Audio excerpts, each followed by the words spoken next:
या अय्युहल्लज़ीना आमनू सल्लु अलैहि वसल्लिमू तस्लीमा। अल्लाहुम्मा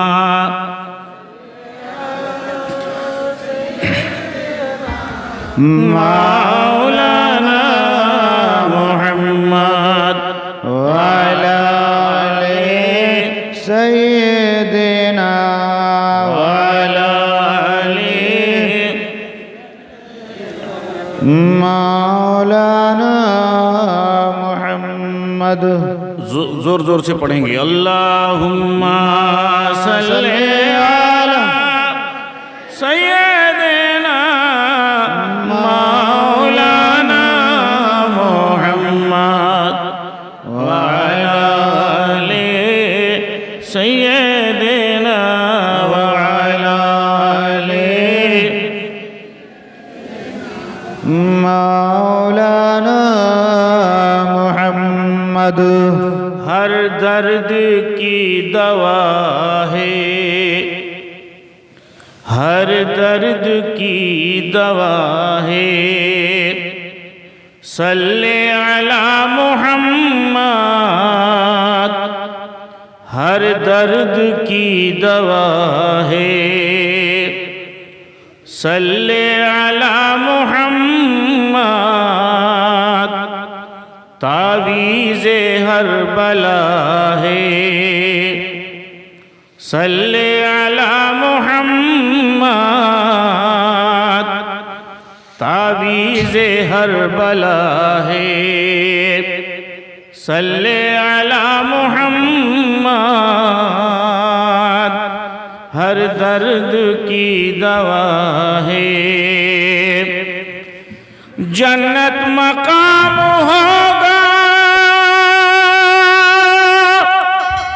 दोज़ख हराम होगा। जन्नत मकाम होगा, दोज़ख हराम होगा। जिसने लिखा पढ़ा है, जिसने लिखा पढ़ा है, सल्ले अला मुहम्मद। अल्लाहुम्मा सल्ले अला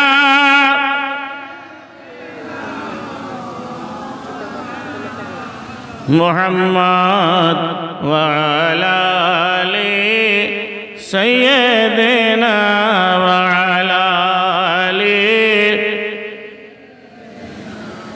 मौलाना मुहम्मद सल्लल्लाहु अला नबील उम्मी व आलिहि सल्लल्लाहु अलैहि वसल्लम।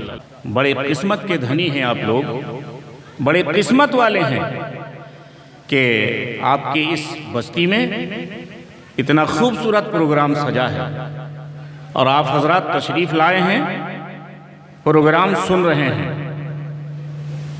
अल्लाह पाक रब्बुल इज़्ज़त हमें आपको तौफीक दे कि हम सही सही कुछ बातें बोल सकें और आप हजरात सुनकर उस पर अमल कर सकें। दोस्तों, खालिक़े कायनात परवरदिगारे आलम, दुनिया बनाने वाला खुदा, वो परवरदिगार जिसने आसमान बनाया, जिसने ज़मीन बनाई, जिसने कायनात के ज़र्रे ज़र्रे को वजूद बख्शा, वो परवरदिगार अपनी पाक किताब में इरशाद फरमाता है, इन्नस सलाता तन्हा अनिल फहशाई वल मुनकर। बेशक नमाज रोकती है बेहयाई और बुराइयों से, नमाज बचाती है बेहयाई और बुरी बातों से। मस्जिद के ताल्लुक से प्रोग्राम सजाया गया है, आप हजरात इसीलिए तशरीफ़ लाए हैं।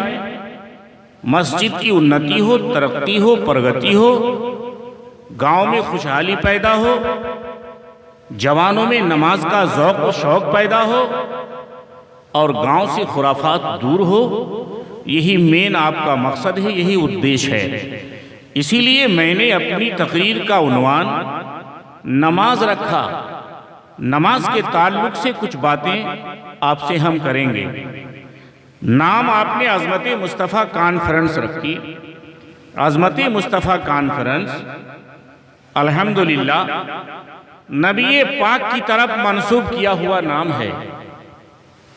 कैसे नबी, कितने दयालु नबी, कितने करम फरमा नबी, बस थोड़ा सा गोशा वो भी मैं आपके सामने हाजिर करूंगा। हाजिरीन, परवरदिगार का फरमान बेशक नमाज बेहयाई और बुरी बातों से रोकती है। तो नमाज के मुताल्लिक पैगंबर इस्लाम सल्लल्लाहु अलैहि वसल्लम ने क्या फरमाया? मुस्तफ़ा करीम फरमाते हैं, कुर्रतु ऐनी बिस्सलात, नमाज मेरी आंखों की ठंडक है। यानी मेरे आका फरमाते हैं, जब मेरा कोई गुलाम, जब कोई मोमिन, जब कोई बंदा नमाज अदा करता है तो मेरी आंखों को सुकून मिलता है, मेरी आंखों को ठंडक पहुंचती है। यानी नबी खुश होते हैं अपने उस गुलाम से जो सर झुकाता है, जो नमाज अदा करता है। और जो नमाज नहीं पढ़ता, फिर वो कैसा गुलाम? जो इस्लाम की बातों पे अमल नहीं करता, वो कैसा इस्लाम वाला? वो अपने आप को रसूल का खादिम कहे, रसूल पाक का आशिक कहे, नबी का दीवाना कहे और नमाज से कोसों दूर रहे, तो बात समझ में नहीं आती। मेरे दोस्तों बुजुर्गों, ये इस्लाम, ये पवित्र मजहब हम तक जो पहुंचा है, बड़ी कठिनाइयों का सामना करके पहुंचा है। बड़ी दिक्कतें झेलनी पड़ी है मेरे आका को। रसूल पाक अलैहि सलातो व तस्लीम ने बहुत परेशानियां झेल करके हम तक इस्लाम पहुंचाया। यहां तक कि मेरे आका अलैहि सलातो व तस्लीम के ऊपर इतना जुल्म किया गया, इतना जुल्म किया गया कि पैगंबर रोते थे, रसूल पाक रोते थे तो जिब्रील को दया आ जाता था, परवरदिगार को दया आ जाता था। परवरदिगार फरमाता, जिब्रील जाओ और मेरे महबूब से पूछो वो क्या कहते हैं। ये जालिम रसूल की बात मानते नहीं, अगर नबी कह दे तो हम इनको तबाह कर देंगे। जिब्रील अमीन आते हैं और आन के कहते हैं, ये अल्लाह के प्यारे नबी, आप पर इन लोगों ने पत्थरों की बारिश की, आपको इन लोगों ने दीवाना कहा, आपके ऊपर इन लोगों ने ओझड़ियां फेंकी, आपको इन लोगों ने पागल कहा, आपके ऊपर इन्होंने जुल्म किया। ए मुस्तफा, आप खाली फरमा दीजिए, आप खाली हुक्म कीजिए। ये जो सामने पहाड़ दिखाई दे रहा है, मैं जिब्रील जाऊंगा, पहाड़ को अपनी हथेली पे उठा करके लाऊंगा और इस आबादी के ऊपर फेंक दूंगा। ये आबादी तहस नहस हो जाएगी, ये आबादी बर्बाद हो जाएगी। मेरे आका फरमाते हैं, जिब्रील नहीं नहीं, ऐसा मत करो, पहाड़ उठा के इनको तबाह मत करो, इन्हें बर्बाद मत करो। मैं इन्हें बर्बाद करने के लिए नहीं आया हूं, मैं इन्हें तबाह करने के लिए नहीं आया हूं। मैं तो रहमतुल्लिल आलमीन बनकर आया हूं, मैं रहमत बन के आया हूं। जिब्रील, ये वही लोग हैं आज हमें ये गाली दे रहे हैं, आज हमारी ऊपर ओझड़ी फेंक रहे हैं, आज हमको बुरा बोल रहे हैं, आज हमें पागल और दीवाना बोल रहे हैं। कल दिन ऐसा आएगा कि ये रातों रात मुझ पर दरूद पढ़ते दिखाई देंगे, ये पूरी पूरी रात मुझ नबी पर कयाम करते नजर आएंगे, सलाम पढ़ते हुए नजर आएंगे। इन्हीं में से कोई गौस बनेगा, इन्हीं में से कोई ख्वाजा बनेगा, इन्हीं में से कोई कुतुबुद्दीन बख्तियार काकी बनेगा, इन्हीं में से कोई मुफ्ती आजम बनेगा, इन्हीं में से कोई आला हजरत बनेगा, इन्हीं में से कोई मखदूम अशरफ बनेगा। इन्हीं में से ऐसे लोग बनेंगे कि पूरी पूरी रात इबादत करेंगे, उसके बाद भी इनका जी नहीं भरेगा। फिर रब से फरियाद करेगा, मौला ये तूने छोटी छोटी रातें बना दी हैं, रातों को लंबी कर दे ताकि हम तेरी इबादत दिल खोल के कर सकें। इन्हीं में से पैदा होंगे। इसलिए जिब्रील इन्हें बद्दुआ मत दो, ए जिब्रील इन्हें तबाह मत करो। मेरे मुस्तफ़ा ने दुआएं दी है, मेरे आका ने गालियां सुन सुन कर के भी दुआएं दी हैं। अज़ीज़ान मोहतरम, कितनी दिक्कतें झेली हैं मेरे आका ने, मेरे दोस्तों बुजुर्गों। लेकिन हमारे हालात क्या हैं, हम क्या सोचते हैं? हम सुबह निकलते हैं किस हाल में निकलते हैं, दोपहर में घर पहुंचते हैं तो किस हाल में पहुंचते हैं, रात में हम निकलते हैं तो किस हाल में निकलते हैं, और जब घर पहुंचते हैं तो किस हाल में पहुंचते हैं। जरा सा हमने अपने गिरबान में अगर झांक के देख लिया होता तो फिर हमारे अंदर अपनी कमियां नजर आ गई होती। अज़ीज़ान मोहतरम, परवरदिगार के प्यारे हबीब सल्लल्लाहु अलैहि वसल्लम ने जिंदगी गुजारने के जो तरीके बताए हैं वो मैं आपके गोश गुजार करना चाहता हूँ। प्यारे दोस्तों, मोहब्बत के साथ में एक बार दरूद पाक पढ़ें। अल्लाहुम्मा सल्ली अला सय्यिदिना मौलाना मुहम्मद व अला सय्यिदिना व अला सय्यिदिना मौलाना मुहम्मद। अल्लाह पाक रब्बुल इज़्ज़त का फरमान, बेशक नमाज बेहयाई और बुरी बातों से रोकती है। ए मुसलमान, नबी पाक के फरमान पे गौर करते हुए अपनी जिंदगी गुजारोगे तो तुम्हें कहीं भी मुश्किलों का सामना नहीं करना पड़ेगा, कहीं भी रुसवाई नहीं होगी। दुनिया के किसी कोने में जाओगे तुम्हें इज्जत की नजरों से देखा जाएगा, हर जगह तुम इज्जत पाओगे, हर जगह तुम्हें अल्लाह की रहमतें मिलेंगी, बरकतें मिलेंगी। आकाए करीम अलैहिस्सलात व तस्लीम फरमाते हैं, मेरे गुलामों, जब सुबह हो जाए और मस्जिद से आवाज आए, हय्या अलस सलाह हय्या अलल फलाह अस्सलातु खैरुम मिनन नौम, ऐ लोगों नमाज बेहतर है नींद से। जब मुअज्जिन की आवाज आए, नमाज बेहतर है नींद से। उठ पड़ो, उठ जाओ बिस्तर से, अब सो मत, उठ जाओ और उठने के बाद अपनी जरूरियात से फारिग हो जाओ और वजू करो, और वजू करने के बाद में तुम मस्जिद की तरफ चल पड़ो। जब तुम मस्जिद की तरफ अपने घर से वजू करके चलोगे अपने घर से नमाज पढ़ने के लिए, हर कदम के बदले में अल्लाह तुम्हें नेकी अता करेगा। मस्जिद में जाओगे और दरवाजे पे पहुंचकर तुम कहोगे, अल्लाहुम्मा अफ्तह ली अबवाब रहमतिक, ए अल्लाह, ए परवरदिगार, तू मेरे लिए रहमत का दरवाजा खोल दे। ये दुआ करके मस्जिद में दाखिल हो जाओ और मस्जिद में जाने के बाद तुम वहां सुन्नत अदा करो। सुन्नत अदा करने के बाद जमात का इंतजार करो, अल्लाह की तस्बीह पढ़ते रहो, सुभान अल्लाह का विर्द करते रहो, कुरान की तिलावत करते रहो, कलमा शरीफ पढ़ते रहो, फिर जमात से नमाज अदा करो। और नमाज जमात से अदा करने के बाद अगर कुरान पढ़ना जानते हो तो तिलावत कुरान थोड़ा कर लिया करो। और जब तिलावत कुरान करने के बाद तुम मस्जिद से निकलोगे, जब अपने घर में दाखिल होगे, नमाज पढ़ने के बाद जब तुम अपने घर में दाखिल होगे, अल्लाह के घर से निकल के अपने घर में दाखिल होगे, तो अल्लाह की रहमतें तुम्हारे साथ साथ तुम्हारे घर के अंदर दाखिल हो जाएगी, घर से नहुसत दूर हो जाएगी। और घर जाने के बाद मेरे अजीजों, मेरे दोस्तों, आप देखोगे कि बेटा उठ के नमाज पढ़ चुका है, बीबी उठ के नमाज पढ़ चुकी है, बहू ने नमाज पढ़ ली, बेटी ने नमाज पढ़ ली, घर के तमाम अफराद नमाज अदा कर चुके।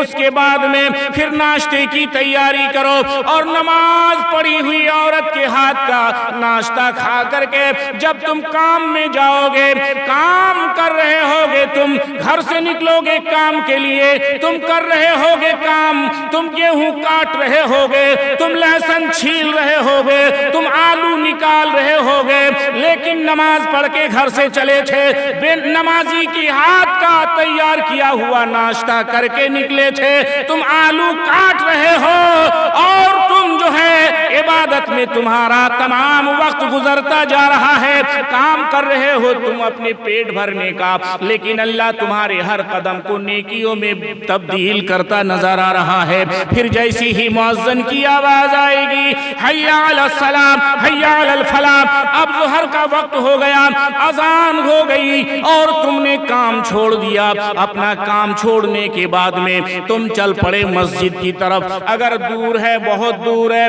जाओगे दिक्कत होगी तो कोई जरूरी नहीं है। अगर दिक्कत होगी आने जाने में, दूर है तो उसी खेत में खलियान में जहां मौजूद हो उसी जगह पर तुम वजू कर लो और वजू करने के बाद मुसल्ला बिछा लो। अपने खेत में रह करके मुसल्ला बिछा करके जब तुम अल्लाह के सामने सर झुकाओगे, जब अल्लाह को याद करोगे तो तुम्हारे उस खेत की तमाम खुराफातें दूर हो जाएंगी। उस खेत में अल्लाह की रहमतों का नुज़ूल होगा। उस खेत में जितना अनाज होगा बरकतों वाला होगा।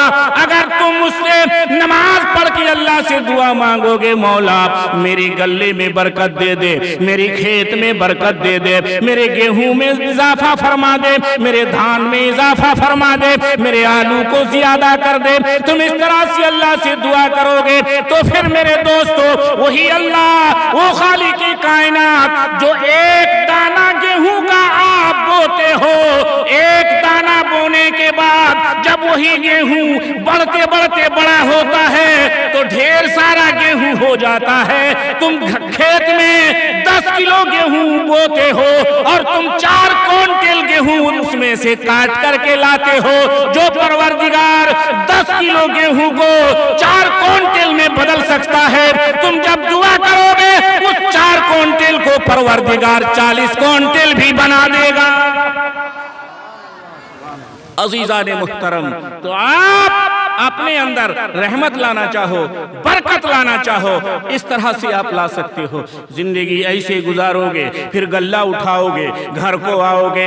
मेरे दोस्तों, किसी की ग़ीबत ना करते हुए, किसी की बुराई ना करते हुए, अल्लाह अल्लाह करते हुए काम से वापस आ जाओ। घर में आने के बाद फिर तुम घर वालों से प्रेम के साथ सलाम करो, उसके बाद अच्छे तरीके से उनसे गुफ्तगू करो, जो जरूरियात है वो पूरा करो। और पूरा करने के बाद मेरे भाई, मेरे अजीज, माहौल है हमारे यहाँ का एक दस्तूर है कि लोग कहीं मिले न मिले लेकिन असर के बाद में चाय की दुकान में जरूर मिल जाएंगे, मगरिब के वक़्त वो मार्केट में जरूर मिल जाएंगे।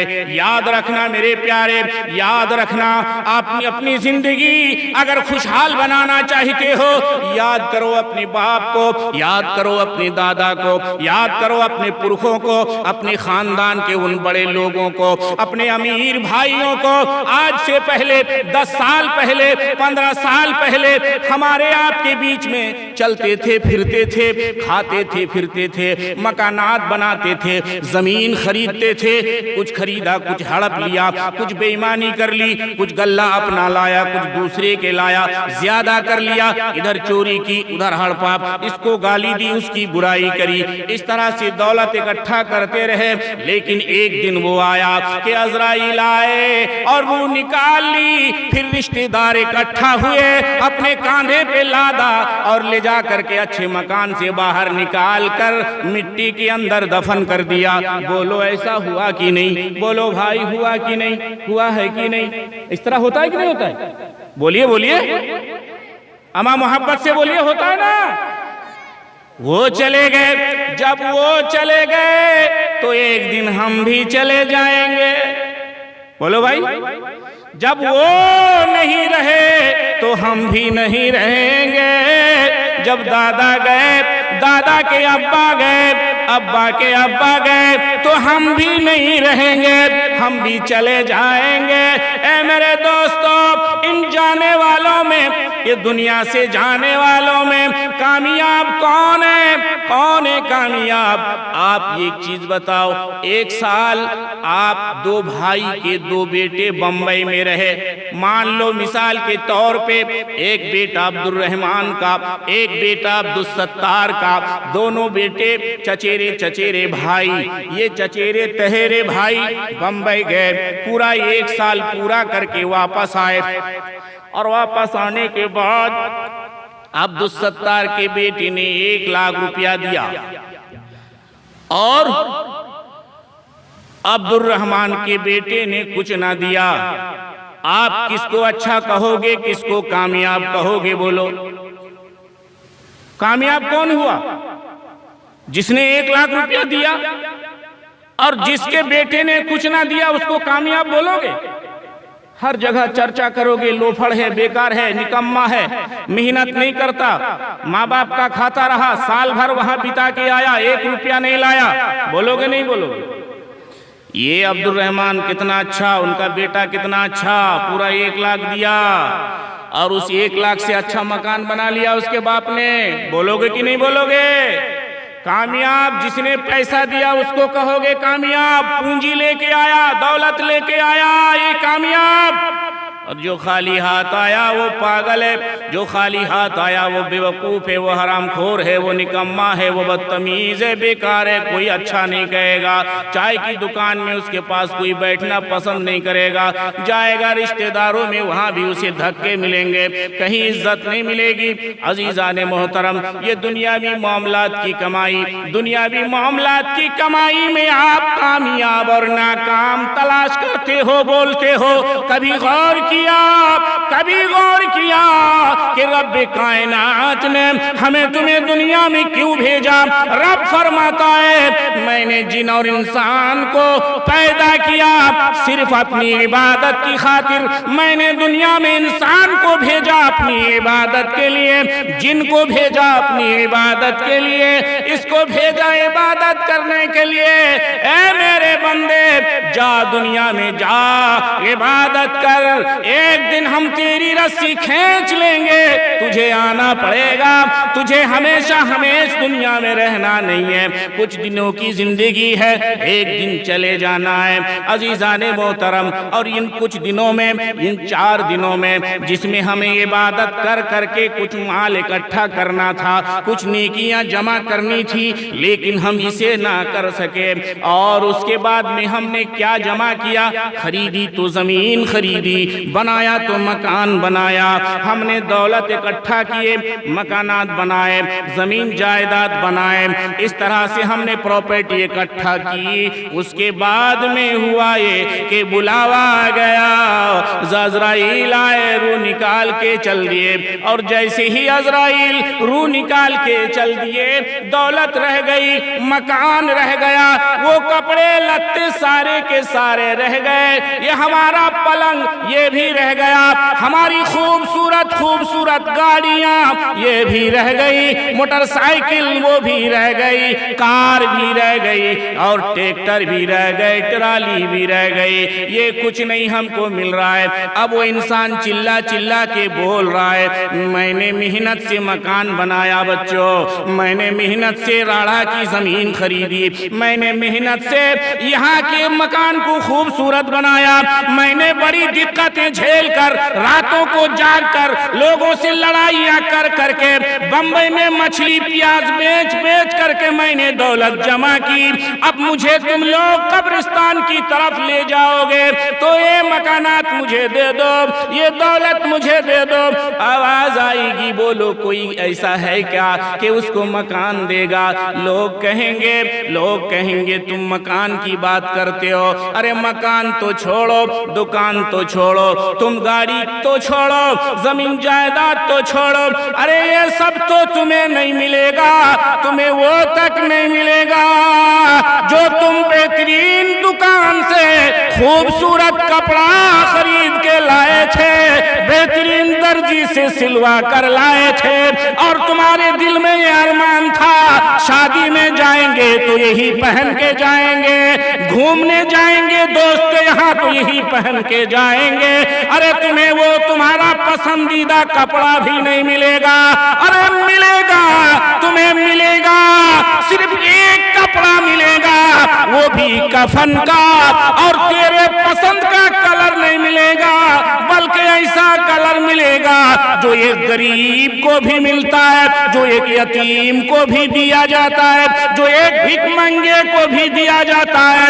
ए मकान वाले, ए दौलत वाले, ए जमीन जायदाद वाले, तेरे रिश्तेदार, तेरे मोहल्ले वाले, तेरे घर वाले, यहाँ तक के तेरे बाप, यहाँ तक के तेरे बच्चे, सबके सब सहमति जताएंगे और तेरी दौलत को अपने कब्जे में करके एक कफन पहना के तुम्हें अच्छे मकान से, मार्बल वाले कमरे से, एसी रूम से निकाल कर ले जाएंगे और कब्रिस्तान के एक कोने में, जंगलों के बीच में, दुबड़ी घास के पास में मिट्टी खोद कर उसी मिट्टी में दाएं मिट्टी होगी, बाएं मिट्टी होगी और आगे पीछे मिट्टी होगी, तुम्हें रख देंगे। फिर तमाम रिश्तेदार मिलकर तुम्हारे ऊपर भी मिट्टी डाल के वापस चले आएंगे। बोलो भाई, होगा कि नहीं होगा? कि नहीं होगा?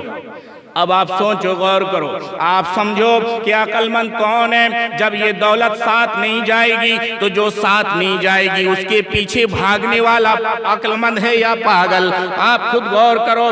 जो मकान साथ नहीं जाएगा उस मकान के पीछे वक्त सर्फ करना अक्लमंदी है या पागलपनी? आप सोचो, वो अमल जो साथ नहीं जाएगा उसके पीछे भागना कौन सी समझदारी की बात है? समझदार वो है, अक्लमंद वो है जो उन दौलत को इकट्ठा करे, जो उस पूंजी को इकट्ठा करने में अपना वक्त गुजारे, जो पूंजी हमेशा साथ में जाए। इसीलिए तो कहने वाले ने कहा, ए लोगों, जब तुम दुनिया में आए थे तो रोते हुए आए थे। तुम रोते हुए आए तो तुम्हारी माँ हंस रही थी, तुम्हारे बाप हंस रहे थे, तुम्हारे नाना नानी हंस रहे थे, तुम्हारे भाई रिश्तेदार सारे हंस रहे थे। तुम रो रहे हो, तुम्हारा रोना देख के दुनिया के लोग हंस रहे हैं। जब तुम दुनिया से जाओ, दुनिया के लोग रो रहे हो और तेरे चेहरे पे मुस्कान हो, तेरे चेहरे पे हंसी हो। ये हंसी कैसे आएगी? ये मुस्कान कैसे आएगा?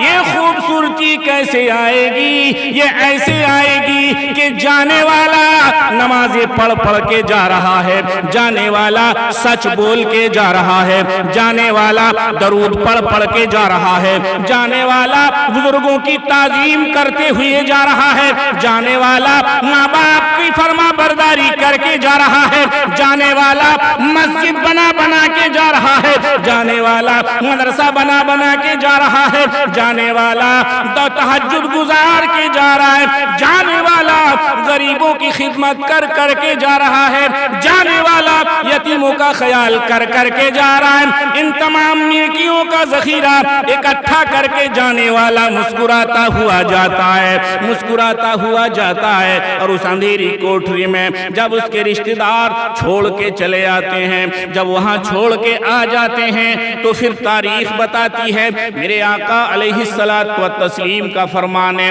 मुस्तफ़ा करीम फरमाते हैं कि जब लोग 40 कदम वापस आ जाते हैं, मुर्दे के पास में 2 मुकर्रब फरिश्ते आते हैं और वो फरिश्ते उन्हें उठा के बिठाल देते हैं। फिर उनसे सवाल किया जाता है, जैसे ही उनको उठा के बिठाला जाता है, जैसे ही उनको उठा के बिठाया जाता है और वो उठता है, जैसे ही वो उठता है, उठने के बाद में अपनी आंखों को मसलता है और मसलने के बाद में जब देखता है तो उसको दिखाई देता है। आप उसको दफन चाहे मगरिब के बाद करो या इशा के बाद, आप उसको दफन चाहे फजर बाद करो या रात के 12 बजे, किसी भी वक्त आप उसे दफन करो।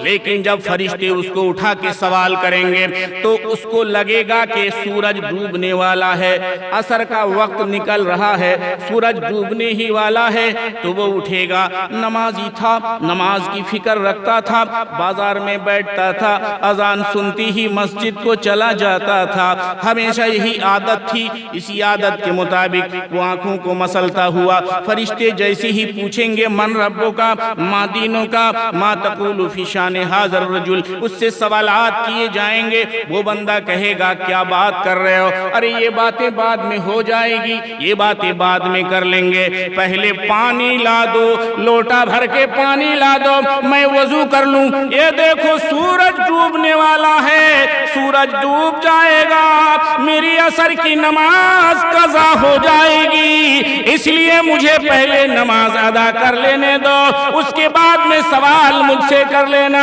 फरिश्ते परवरदिगार से कहेंगे, मौला ये तेरा बंदा, इससे सवाल कर रहे हैं, बता तेरा रब कौन है। इससे सवाल किया जा रहा है, बता तेरा दीन क्या है। इससे सवाल कर रहे हैं कि तुम इस शख्स के बारे में क्या कहते हो। ये जवाब ना देकर कहता है, ये जवाब ना देकर कहता है, लाओ पानी वजू कर लूं। परवरदिगार फरमाएगा, मेरे फरिश्तों ये बंदा नेक है, नमाज पढ़ के आया है, इसको पता ही नहीं कि मैं कब्र में हूँ, इसको सूरज डूबता नजर आ रहा है, इसीलिए इसे फिक्र है कि ये मेरी बारगाह में सर झुकाए हैं। इसे कह दो कि यहाँ नमाज और नहीं पढ़नी है। अरे जितनी नमाजें पढ़नी थी तुम पढ़ के आ गए। अब उससे कह दो, ए इंसान अब तुम्हें इबादत नहीं करनी, अब तुम आराम से सो जाओ, नम का नौमतिल उरूस, तुम सो जाओ, ऐसे सो जाओ जैसे नई नवेली दुल्हन अपनी ससुराल में आराम करती है। अमा जोर से बोलिए, इतनी कंजूसी से, मोहब्बत से बोलिए। क्या खत्म कर दें भाई, खत्म कर दें? आपका प्रोग्राम 2 दिन का है, मैं 1 दिन का आदमी। बात समझ में आ रही है आपको? इसीलिए भैया थोड़ा सा हो तो सुन लो। एक बार मोहब्बत से दोनों हाथ अर्शे इलाही की तरफ बुलंद करते हुए कहिए, या रसूल अल्लाह। अल्हम्दुलिल्लाह। अजीज़ान मोहतरम, अपनी जिंदगी को आप इस तरह से गुजारोगे, जिंदगी के हर मोड़ पे आपको कामयाबी मिलेगी। आप जानते हैं नमाज कौन पढ़ता है और कौन नहीं पढ़ता? आप जब अपने दिल में झांक करके देखोगे, अपने दिल से ही सवाल करोगे, तो फिर कभी आप नमाज नहीं छोड़ोगे। ए नौजवानों, तुम्हें अभी होश नहीं आ रहा है? तुम्हारी तरह नौजवानों से एक टीचर अपने क्लास के बच्चों से सवाल करते हैं। एक बच्चे को खड़ा करके सवाल किया, बेटे बताओ नमाज कौन लोग नहीं पढ़ते हैं? तवज्जो है ना आपकी? कथा बुझते पारछेन तो? नमाज कौन नहीं पढ़ता? तो उस बच्चे ने खड़े होकर जवाब दिया, सर जी नमाज वो नहीं पढ़ते हैं जो मुसलमान नहीं है। जो मुसलमान नहीं है वो नमाज नहीं पढ़ते। फिर क्लास टीचर ने दूसरे बच्चे को खड़ा किया, बेटे तुम बोलो नमाज कौन नहीं पढ़ते? तो वो बच्चा खड़ा होता है। ए माँ बहने गौर से सुनो, समझो, कौन नहीं पढ़ते नमाज? उस बच्चे ने कहा, सर जी नमाज वो नहीं पढ़ते हैं जो मर गए हैं। अभी आपने सुना कि मर गया जो, उसको अब नमाज नहीं पढ़ना है। उस बच्चे को उतना याद था, बोला कि नमाज वो नहीं पढ़ते जो मर गया। पहले वाले बच्चे ने कहा जो मुसलमान नहीं है नमाज वो नहीं पढ़ते। दूसरे बच्चे ने कहा नमाज वो नहीं पढ़ते जो मर गए। फिर क्लास टीचर ने तीसरे बच्चे को खड़ा किया और उस तीसरे बच्चे से पूछा, बेटे तुम बताओ नमाज कौन नहीं पढ़ते? तो उस बच्चे ने कहा, सरकार नमाज वो नहीं पढ़ते हैं जिनको नमाज पढ़ना आता नहीं है, जो नमाज पढ़ना जानते नहीं हैं। इस क्लास टीचर को गशी तारी हो गई, थोड़ी देर के लिए वो बेहोश हो गया। फिर जब उसको होश आया, उसने सोचना शुरू किया कि अगर हम नमाज नहीं पढ़ते हैं, तो एक बच्चे ने कहा नमाज वो नहीं पढ़ते जो मुसलमान नहीं है, तो हम मुस्लिम हैं, अपने आप को मुस्लिम समझते हैं, अगर हम नमाज नहीं पढ़ते तो क्या हम मुसलमान नहीं हैं? दूसरे बच्चे ने कहा नमाज वो नहीं पढ़ते जो मर गया, तो अगर हम नमाज नहीं पढ़ते हैं तो क्या हम जिंदा नहीं हैं? क्या हम मर गए हैं? वो ये सोचने लगा। तीसरे बच्चे ने कहा नमाज वो नहीं पढ़ते जिसको नमाज पढ़ना आता ही नहीं। हम क्लास टीचर हैं, पढ़ाते हैं, हम मास्टर हैं, हम इल्म वाले हैं, इल्म बांट रहे हैं, सिखा रहे हैं, अगर हम नमाज नहीं पढ़ते तो क्या हम नमाज पढ़ना जानते नहीं? सोचने वाली बात है कि नहीं भाई? अब आप अपने आप को सोचो, ए जवानों, ए मेरे प्यारे भाइयों, जो लोग नमाज से दूर हो, नमाज नहीं पढ़ते हो, सोचो इनमें से आप कौन से हो? कौन सी कैटेगरी में आपने अपने आप को रखा हुआ है, ये आप खुद महसूस करो, खुद समझो। अजीजान मोहतरम, जानते हो रसूल पाक अलैहिस्सलात व तस्लीम ने हमारे और आपके लिए कितनी दुआएं की है। जब रसूल दुनिया में आ रहे थे, लोगों ने कान लगा करके सुना था। हजरत आमिना खातून कहती हैं कि पैगंबर जैसे ही दुनिया में आए तो उनके लब हिल रहे थे।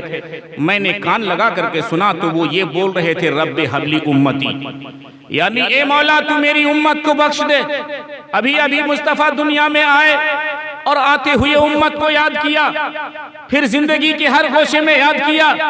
सहाबा कहते हैं जब मेरे आका की रुखसती हो रही थी, जब पैगंबर दुनिया से तशरीफ ले जा रहे थे, मुस्तफ़ा के लब हिल रहे थे।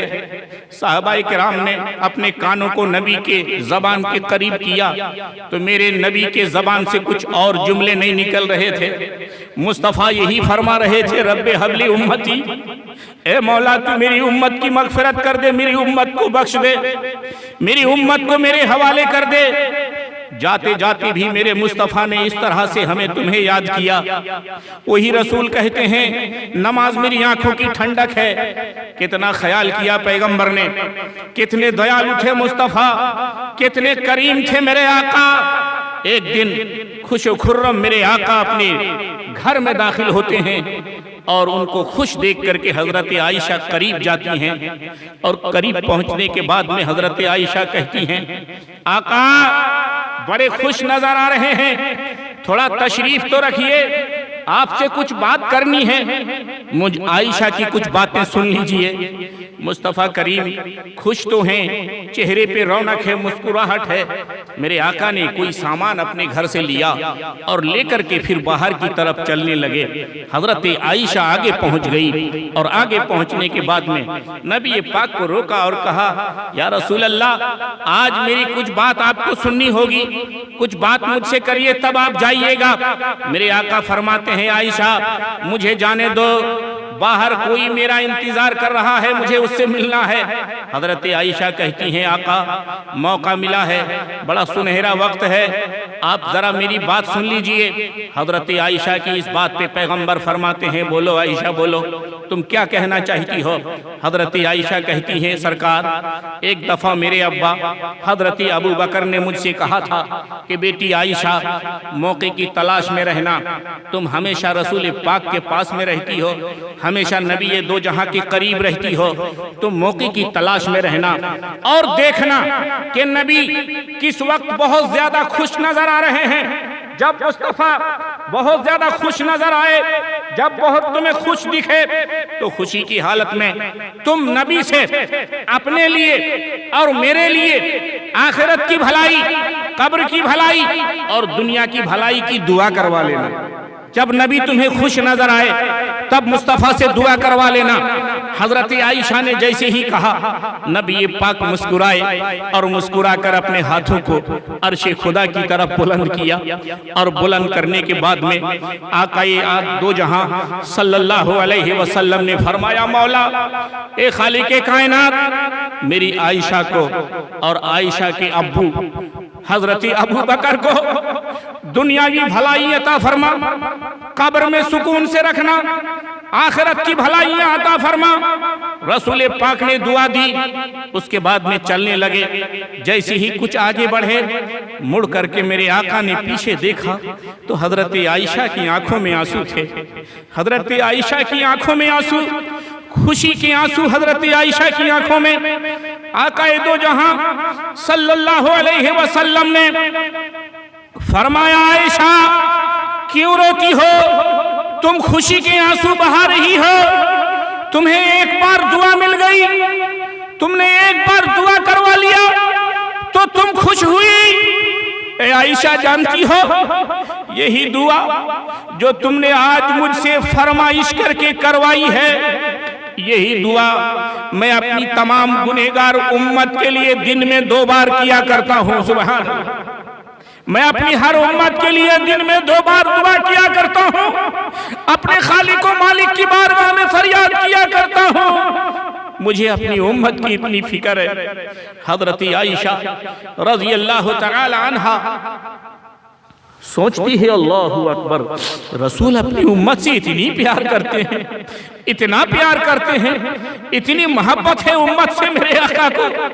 अजीजान मोहतरम, मेरे आका अलैहिस्सलातु व तस्लीम ने इतनी मोहब्बत हमसे तुमसे की, आप अगर जरा सी करने लगो जिंदगी की हर गोशे में कामयाब रहोगे, हर गोशे में कामयाब रहोगे। जानते हो वही रसूल एक दफा उस रसूल की प्यारी बेटी हजरत खातून जन्नत रज़ियल्लाहु तआला अन्हा अपने घर में रोजे की हालत में हैं। बड़े कठिन मौके पे रोजा रखा गया है और रोजे से हैं खुद भी, रोजे से हैं हजरत अली और रोजे से हैं हजरत हसन और हुसैन। ये चारों अहले बैत रोजे की हालत में हैं और इफ्तारी एक एक रोटी सामने रखी गई है। वो भी कैसी रोटी? जब इफ्तार का वक्त करीब आ रहा था तो हजरत अली कह रहे थे खातून फातिमा देखो कुछ है, इफ्तारी के लिए कुछ है। खातून जन्नत ने अपने तमाम बर्तनों को तलाश किया और बर्तनों को तलाश करने के बाद में थोड़े से जौ निकले। उस जौ को आपने अपने मुकद्दस हाथों से पीसा और पीसने के बाद में उसका आटा तैयार किया और आटा तैयार करके उसकी लय बनाई और 4 रोटियां तैयार की। एक एक रोटी इफ्तार के वक्त अपने अपने सामने रख दी गई। हजरत अली के सामने एक रोटी, हजरत हसन के सामने एक रोटी, हजरत हुसैन के सामने एक रोटी, हजरत खातून जन्नत के सामने एक रोटी। एक एक रोटी लेकर के इफ्तार के वक्त का इंतजार किया जा रहा है। पानी रखा हुआ है, दस्तरखान बिछा हुआ है। नबी की बेटी एक बार हजरत अली की तरफ देखती हैं, एक बार प्यारे बेटे हसन की तरफ, एक बार प्यारे लाल हुसैन की तरफ। मेरे आका की प्यारी शहजादी एक दूसरी की तरफ देखती हैं और देखते देखते कुछ ही देर में जब उनको लगता है कि हसन मेरी तरफ देख नहीं रहे हैं, हुसैन मेरी तरफ देख नहीं रहे हैं, ये अली की नजर मेरी तरफ नहीं है, तब मौका देख करके खातून जन्नत ने अपने रोटी को 2 हिस्सों में बांट दिया। एक हिस्सा सामने रखा और दूसरे टुकड़े को अपने दुपट्टे के आंचल में छुपा लिया। हजरत फातिमा जन्नत खातून जन्नत ने आधे हिस्से को छुपा लिया। उसके बाद मेरे भाई इफ्तार का वक्त हो गया, इफ्तार किया जाने लगा। इसी असना में होता यह है, हजरत अली कहते हैं फातिमा जितनी भूख तुम्हें है उतनी ही भूख मुझे भी है, जितनी भूख तुम्हें है उतनी भूख मुझे है। नारे तकबीर, नारे रिसालत, हुजूर पीर साहब किबला जिंदाबाद, हुजूर पीर साहब किबला, उलमाए आले सुन्नत, उलमाए आले सुन्नत, अजमत मुस्तफा कॉन्फ्रेंस, अजमत मुस्तफा कॉन्फ्रेंस। नारे तकबीर, नारे रिसालत।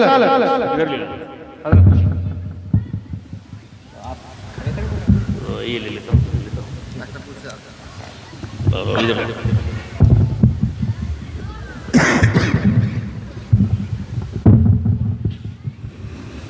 फातिमा जितनी भूख तुम्हें है उतनी भूख मुझे भी है।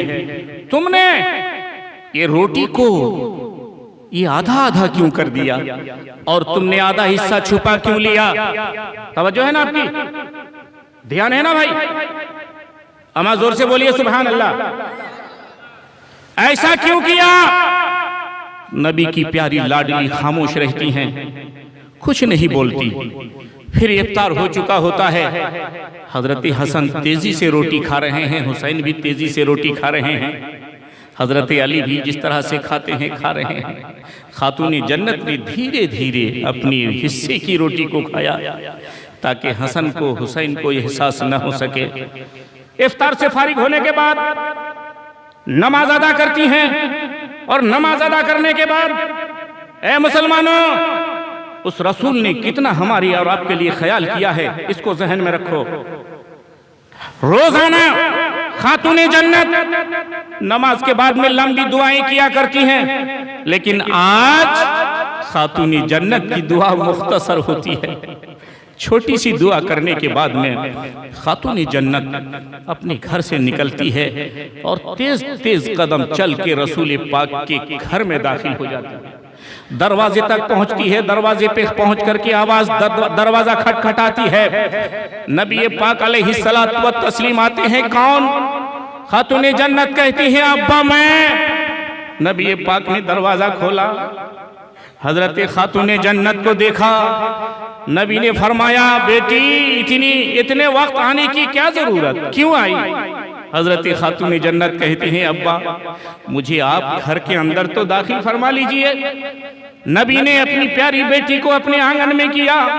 जैसे ही घर के अंदर खातून जन्नत पहुंचती है, अपने प्यारे आंचल से रोटी के उस टुकड़े को निकाल करके नबी पाक के सामने पेश कर देती हैं।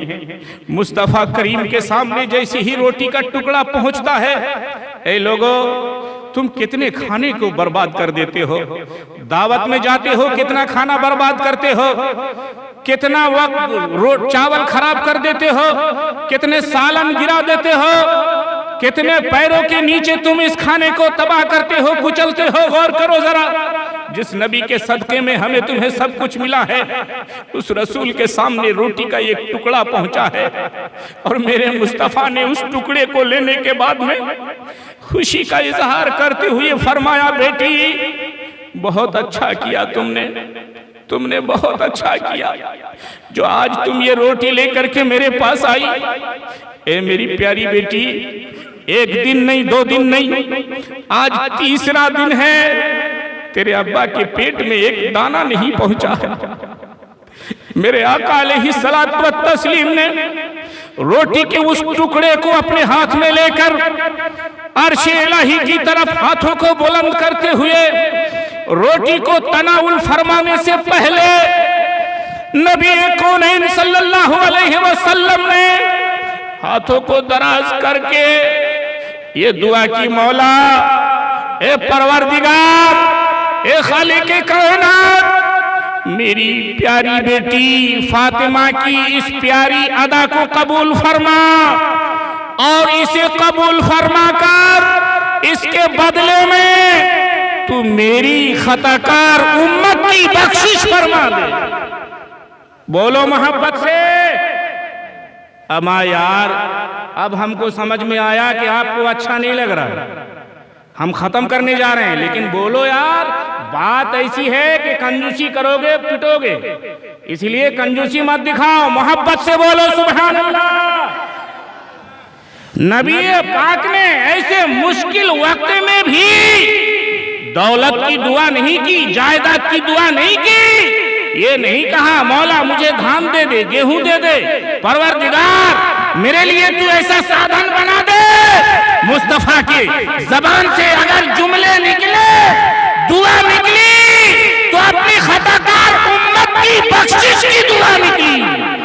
अजीजान मोहतरम, तो इसलिए हमें आपको गौर करने की जरूरत है, समझने की जरूरत है। दोस्तों, अपनी मस्जिदों को आबाद करो, अपने दिलों को नबी पाक का मदीना बनाओ, आपस में प्रेम मोहब्बत बढ़ाओ, गरीबों को सीने से लगाओ, यतीमों के सर पे हाथ फेरने का काम करो।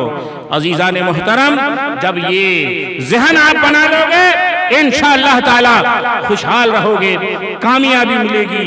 यही तमाम बातें मैंने आपके सामने की। बोलने में कहीं कोई लग़्ज़िश खता अगर हुई हो, परवरदिगार अपने फजल से माफ फरमाएं। आप हजरात जिन बातों को आपने सुना, आप गौर कर समझकर अमल करने की कोशिश कीजिएगा, फिर मौका मिलेगा, गुफ्तगू होगी। यहीं से मैं अपने आप को आपसे रुखसत करता हूँ। एक बार मोहब्बत से सब मिलके पढ़ लेते हैं अस्तगफिरुल्लाह रब्बी मिन कुल्ले ज़म्बिन व अतूबु इलैह। मोहब्बत के साथ कलमा तैयब ला इलाहा इल्लल्लाहु मुहम्मदुर रसूलुल्लाह सल्लल्लाहु तआला अलैहि वसल्लम व मा तौफीक़ी इल्ला बिल्लाह। अस्सलामु अलैकुम व रहमतुल्लाह।